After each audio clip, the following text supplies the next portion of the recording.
KoreaDatingTips.com, and I want to give you some of my expert relationship advice for being in a relationship or having a relationship with a woman from Korea. So first off, why do I recommend listening to me? It's because I've lived in Korea for 5 years.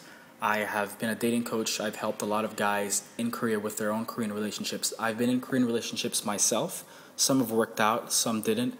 Some I understood why they didn't work out. And a lot of the times I realized that some of the relationships didn't work out because of the cultural differences and things that I could have done that I didn't know about that would have made the relationship better, or things that I was doing that was hurting the relationship. So first I want to talk about how to avoid some cultural differences, and that's by expecting cultural differences. And what I mean to say cultural differences, I'm not just talking about pouring alcohol differently or eating with different utensils. I'm talking about deep embedded values, cultural values that are different from you and from her. So for example, if you're from America, you value meritocracy, you value independence. If you're from Europe, maybe you value justice, you value equality. I've lived in Europe, I've lived in the States, I've lived in a lot of different places, and what amazed me is how strongly certain people feel about things that are completely different, and yet we don't see it on the surface. But if you start having relationships with people from different cultures, you start seeing it. And in Korea, they value harmony, conformity, and duty, education. So what does that mean to you in a relationship with a woman from Korea? That means that there will be instances when you and her are communicating, are talking, or not talking, and you were both taking the messages differently. So for example, let's say you have a date plan with her and she cancels on you because her mother wanted to see her. Now from the West, you might think, well, gee, if she really wanted to be with me, then she would just be with me. She wouldn't cancel on me at the last minute to see her mother. But from her perspective, she's doing right because, yes, she likes you, but her mother is her mother, and she only has one mother, and mothers are more important to her. And that's something that she would assume that you understood.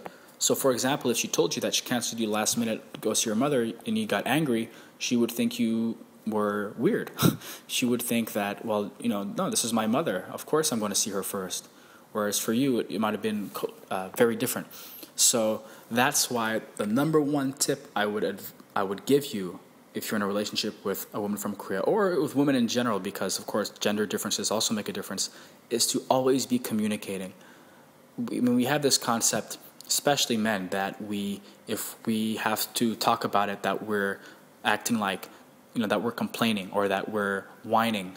Well, no, not really. I mean, if you can communicate, ask her why she's doing certain things with emotional maturity, then chances are you'll find out things. She'll tell you why, and you'll find out things that you never thought would have caused you or her to act certain ways. So I recommend to always be communicating, always be talking to her, and tell her and encourage her to do the same with you, because being in a relationship with someone from a different culture is not easy in all very fundamental ways. Okay, so that's very important. The second thing I would advise, and this, I wish I had known this or practiced this more in my cases, is to nurture patience. In a lot of cases for me, I reacted in ways that ruined the relationship. I would get angry because I assumed that we had same fundamental values. And in my case, it was I valued meritocracy. I value individual choice. And the woman I was with at the time, she did not value it as much as I did. And so that caused me to get angry at times where if I had just been patient and talked to her, the relationship probably would have worked out. And in fact, showing that you can control your emotions when the time is right makes you more attractive and makes her actually want to stay with you more. And alongside with that, it's very important that you let go of your ego. And when I say letting go of your ego, I mean accepting that you will look silly, that you will make stupid mistakes, that you will do things that will make her shake her head and go, what the heck is this guy doing? For example, In my case, I met one of my girlfriend's parents, and I was trying to show how cool I was or how smart I was.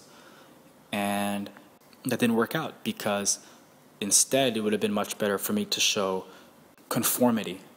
Not conformity as in, I'm becoming a prisoner or anything like that, but conformity in the sense that, like, I understand my place in this hierarchy of her parents. Her father comes first, and if I want to be in a relationship with her, I have to accept that I have to know my place, which is, socially below them. And that was very hard for me, because I kept out, my ego would not allow it. But in the end, you have to choose between her or your ego in that case. You have to choose to win the battle or win the war. So I'm sharing that with you. If you want to have a relationship that works with a Korean woman, or with a woman from Korea or from any other country or culture, it's very important that you accept that you have to drop your ego, that you have to let your image of yourself get shattered in ways that you would not expect because of the cultural differences. If you want more advice on how to help you there, or on why this is the case, click on the link below and you'll find more information on my relationship advice that I'm giving you now.